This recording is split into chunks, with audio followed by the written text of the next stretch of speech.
99% लोग यही गलती करते हैं कि बिना सिलेबस को समझे ही एग्ज़ाम की तैयारी करने लग जाते हैं। किसी भी एग्ज़ाम की तैयारी करने से पहले उसके सिलेबस को समझ लेना बहुत ज़रूरी होता है, ताकि आप कोई भी एग्ज़ाम को एक बार में क्वालिफाई कर लो। आज हम बात करेंगे बीपीएससी एईडीओ परीक्षा के लिए केमिस्ट्री सिलेबस की। बहुत से स्टूडेंट को लगता है कि केमिस्ट्री मुश्किल है, लेकिन सच्चाई यह है कि बीपीएससी में केमिस्ट्री सबसे आसान और स्कोरिंग सब्जेक्ट है। सबसे ज़्यादा मार्क्स यहीं से स्टूडेंट गेन कर पाते हैं, क्योंकि इसके जो सवाल होते हैं वो एनसीईआरटी और डेली लाइफ कॉन्सेप्ट पर आधारित होते हैं। तो चलिए बिना टाइम को वेस्ट किए पूरे सिलेबस को 1 बाय 1 आसान भाषा में समझते हैं। फर्स्ट टॉपिक इज पदार्थ मैटर। सबसे पहले हम पदार्थ के बारे में जानेंगे। पदार्थ वह है जिसमें द्रव्यमान हो और जो स्थान घेरता हो। पदार्थ 3 अवस्थाओं में पाया जाता है, ठोस, द्रव और गैस। यहीं से सवाल आते हैं, किस अवस्था का आकार निश्चित होता है और किसका नहीं। इसके साथ ही भौतिक परिवर्तन और रासायनिक परिवर्तन का अंतर भी पूछा जाता है। मैटर द्रव्य की परिभाषा, मैटर की अवस्थाएं, ठोस, द्रव, गैस, अवस्था परिवर्तन, भौतिक परिवर्तन और रासायनिक परिवर्तन में अंतर। परीक्षा में कैसे प्रश्न पूछा जाता है मैंने ऑलरेडी बता रखा है। उदाहरण आधारित प्रश्न होते हैं, डायरेक्ट डेफिनेशन भी पूछा जाता है, परिभाषा और सही गलत का कथन आपको आ जाएगा एमसीक्यू के रूप में। देखिए हम 1 लाइनियर सीरीज भी ला रहे हैं, जिससे डायरेक्ट एमसीक्यू के रूप में आपको क्वेश्चन देखने को मिलेंगे, तो आप वो सारे वीडियोस को भी देखते रहिए और चैनल को सब्सक्राइब कर लीजिए ताकि आने वाले वीडियोस का नोटिफिकेशन आपको मिल जाए पहले ही। टॉपिक 2, परमाणु संरचना, एटॉमिक स्ट्रक्चर। अब आते हैं परमाणु संरचना पर। हर पदार्थ छोटे छोटे कणों से बना होता है, जिन्हें परमाणु कहते हैं। परमाणु के अंदर इलेक्ट्रॉन, प्रोटॉन और न्यूट्रॉन होते हैं। यहीं से हमें परमाणु क्रमांक, द्रव्यमान संख्या, समस्थानिक और समभारिक समझ में आते हैं।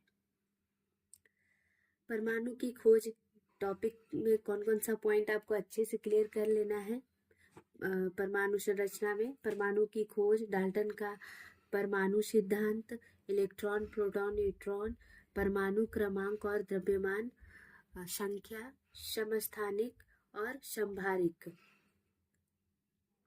परीक्षा में फोकस करना है समस्थानिक के उपयोग और सीधे तथ्यात्मक प्रश्न। उपयोग पर बहुत ज्यादा प्रश्न बार बार पूछे जाते हैं। अब आते हैं टॉपिक 3 पर, रासायनिक अभिक्रियाएं एवं समीकरण। अब बात करते हैं रासायनिक अभिक्रिया की, जो 2 या 2 से अधिक पदार्थ आपस में मिलकर नया पदार्थ बनाते हैं, तो उसे रासायनिक अभिक्रिया कहते हैं। यहाँ आपको संतुलित समीकरण और अभिक्रियाओं के प्रकार पढ़ने होते हैं, जैसे संयोजन, अपघटन, विस्थापन। दिया हुआ है पॉइंट बाय पॉइंट, मैंने लिख दिया है साफ साफ शब्दों में। रासायनिक अभिक्रिया की परिभाषा: संतुलित रासायनिक समीकरण, अभिक्रियाओं के प्रकार, संयोजन, अपघटन, विस्थापन, द्विविस्थापन, ऑक्सीकरण, अपचयन। और परीक्षा में कहाँ से क्वेश्चन आते हैं, तो अभिक्रिया की पहचान, आपको अभिक्रिया दे देगा और उसका आपको क्या करना है, पहचान करना है।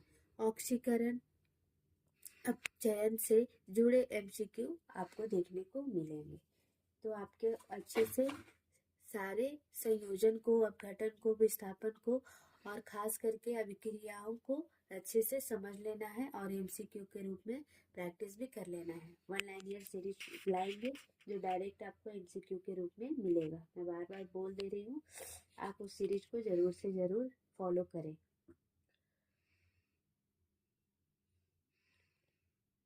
टॉपिक 4, अम्ल, क्षार और लवण। अम्ल, क्षार और लवण की परिभाषा: सामान्य अम्ल HCl, H2SO4, pH scale, baking soda, washing soda, plaster of Paris, दैनिक जीवन में उपयोग और परीक्षा में फोकस करना है पीएच मान आधारित प्रश्न, उपयोग से जुड़े प्रश्न। तो हम लोग सबसे इजी और इम्पोर्टेंट टॉपिक है ये। आम्ल खट्टे होते हैं, क्षार कड़वे होते हैं और पीएच स्केल की से उनकी ताकत पता चलती है। यही से बेकिंग सोडा, वॉशिंग सोडा और प्लास्टर ऑफ पेरिस भी पढ़ते हैं। डेली लाइफ बेस्ड सवाल यहीं से आते हैं। टॉपिक 5, धातु एवं अधातु। धातुओं के गुण, अधातुओं के गुण, क्रियाशीलता, श्रेणी, संचारण, जंग, अयस्क व निष्कर्षण। तो यहाँ हम पढ़ेंगे धातु और अधातु। धातुएं बिजली और गर्मी की अच्छी चालक होती है, जबकि अधातुएं नहीं। यहाँ सबसे इम्पोर्टेंट है क्रियाशीलता, श्रेणी और जंग लगना। एग्जाम में ऑर्डर और रीजन वाले प्रश्न आते हैं। एग्जाम में प्रश्न जो आपको देखने को मिलेंगे वो ऑर्डर और रीजन वाले होंगे इस टॉपिक से। नेक्स्ट टॉपिक इज कार्बन एवं उसके यौगिक। कार्बन के अपरूप। कार्बन केमिस्ट्री का दिल है। कार्बन सहसंयोजन बंध बनाता है और इसके कई यौगिक होते हैं, जैसे मीथेन, इथेनॉल, इथेनोइक अम्ल। साथ ही साबुन और डिटर्जेंट भी इसी में आते हैं।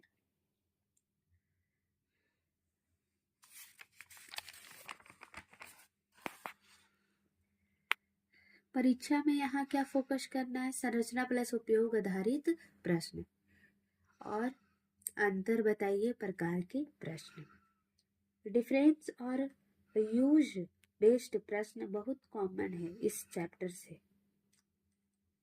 ध्यान रहे बाकी सब में भी इसी तरह का क्वेश्चन आपको एमसीक्यू के रूप में मिलेगा।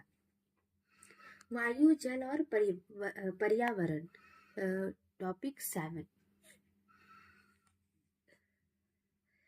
वायु के घटक। इस टॉपिक में हम पढ़ते हैं वायु के घटक। जल शोधन, कठोर जल और मृदु जल और प्रदूषण, ग्रीन हाउस प्रभाव भी यही आता है। परीक्षा में पर्यावरण से जुड़े तथ्यात्मक प्रश्न करंट अफेयर से जुड़कर प्रश्न बनते हैं। तो करंट अफेयर का भी सीरीज हम लेकर आएंगे। पहले ऑथेंटिक पढ़ेंगे, उसके बाद थोड़ा थोड़ा करंट अफेयर से जुड़कर चलते चलेंगे। टॉपिक 8, ईंधन एवं ऊर्जा संसाधन। जीवाश्म ईंधन। जीवाश्म ईंधन क्या होता है? कोयला, पेट्रोलियम, सीएनजी, बायोगैस, इन सब का उपयोग और अंतर पूछा जाता है। जीवाश्म ईंधन नवीकरणीय व अविनवीकरणीय ऊर्जा। नवीकरणीय वो ऊर्जा होता है जिसे बार बार हम लोग रिन्यू कर सकते हैं, नवीकरणीय जिसको हम लोग रिन्यू नहीं कर सकते, दोबारा बना नहीं सकते। बायोगैस, ऊष्मीय मान। और परीक्षा में क्या फोकस करना है? स्वच्छ ईंधन और तुलना आधारित प्रश्न पर। यहाँ पे स्वच्छ ईंधन से ज्यादा क्वेश्चन आते हैं और तुलना आधारित क्वेश्चन देखने को मिलेंगे एमसीक्यू के रूप में। कंपैरिजन बेस्ड एमसीक्यू ज्यादातर यहाँ पे देखने को मिलेंगे आपको। दैनिक जीवन में रसायन विज्ञान, टॉपिक 9। औषधियाँ, परिरक्षक, उर्वरक, कीटनाशक। परीक्षा में कहाँ से क्वेश्चन आएगा? एप्लीकेशन आधारित एमसीक्यू, डायरेक्ट फैक्चुअल प्रश्न आते हैं यहाँ से। ये सब हमारी रोजमर्रा की जिंदगी से जुड़े हुए हैं। तो दोस्तों ये था बीपीएससी एडीओ केमिस्ट्री का पूरा सिलेबस, जो दिखने में तो बड़ा लगता है लेकिन सही स्ट्रेटजी से बहुत आसान और स्कोरिंग बन जाता है। अगर आप NCERT plus 1 linear plus practice को फॉलो करेंगे तो केमिस्ट्री में अच्छे नंबर पक्के हैं। वीडियो अच्छा लगे तो शेयर जरूर करें और आगे के टॉपिक के लिए जुड़े रहें। Thank you.